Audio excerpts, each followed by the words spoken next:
Hello दोस्तों, तो कैसे हैं आप लोग?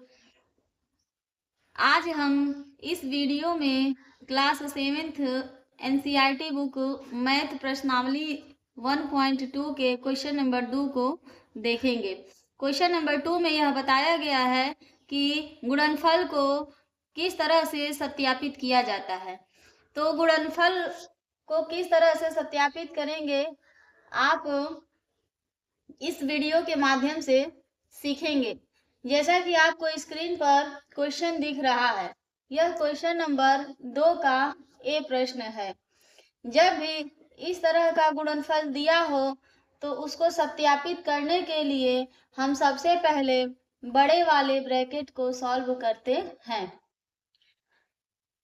जब भी आपको कहीं बोर्ड किसी भी प्रश्न में इस टाइप का चिन्ह दिखे तो इसे हम बड़ा कोष्टक कहते हैं, और जब आपको किसी प्रश्न में इस टाइप का चिन्ह दिखे इसे हम छोटा कोष्टक कहते हैं, और यदि आपको किसी प्रश्न में इस टाइप का चिन्ह दिखे तो इसे हम मझला कोष्टक कहते हैं।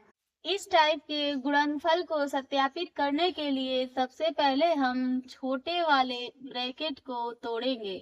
यहाँ 18 है तो 18 हम उतार लेंगे, और ये गुणे का चिन्ह है उसको भी हम यहाँ पर उतार लेंगे।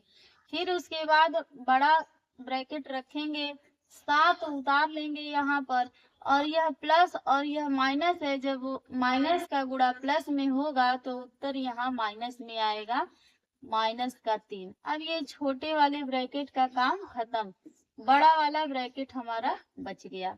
फिर सेम चीज हम इधर करेंगे।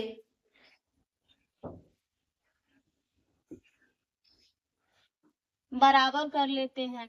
अब 18 का गुणा 7 में करेंगे तो जितना आएगा यहाँ पर लिख देंगे, या तो आप ब्रैकेट में लिखिए या ब्रैकेट से इसको बाहर लिखिए। तो 7 8 56 को 6 हासिल लगा 5 और 7 1 कम 7 5 12, यानी कि यहाँ हमको मिल जाएगा 126। प्लस उतार लेंगे, फिर वही चीज है, बड़ा ब्रैकेट बनाएंगे, 18 यहाँ करेंगे, -3 बाहर आ जाएगा, और ये हम बड़ा ब्रैकेट क्लोज कर देंगे।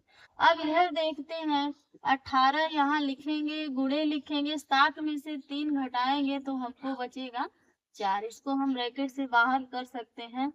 फिर सेम चीज है, इधर 126 हमको मिला हुआ है और ये है प्लस, और 18 में से 3 जाएगा तो हमको बच जाएगा 15। अब इधर देखिए, 18 का गुणा 4 में करेंगे तो 4 बटे 32 और 4 1 कम 4 3 7, इधर आ गया 72, और इधर आ गया 126 प्लस 15। इसको अब हम लोग जोड़ देंगे तो 6 5 11, 2 1 3 1 4, और यहाँ हो जाएगा 1, यानी कि ये हो जाएगा 141 और ये हो जाएगा 72। तो जब हम इस तरह के गुणनफल को सॉल्व करते हैं, अगर दोनों पक्ष का मान बराबर आता है तो यानी कि यह गुणनफल जो है सत्यापित है, और यदि दोनों तरफ का मान बराबर नहीं आएगा तो यह सत्यापित नहीं होगा। इसलिए आप देख सकते हैं कि यहाँ 72 है और यहाँ पर 141 आया है। चूंकि दोनों तरफ का मान बराबर नहीं है तो यह गुणनफल जो है सत्यापित नहीं है। तो इस तरह से हम गुणनफल को सत्यापित करते हैं।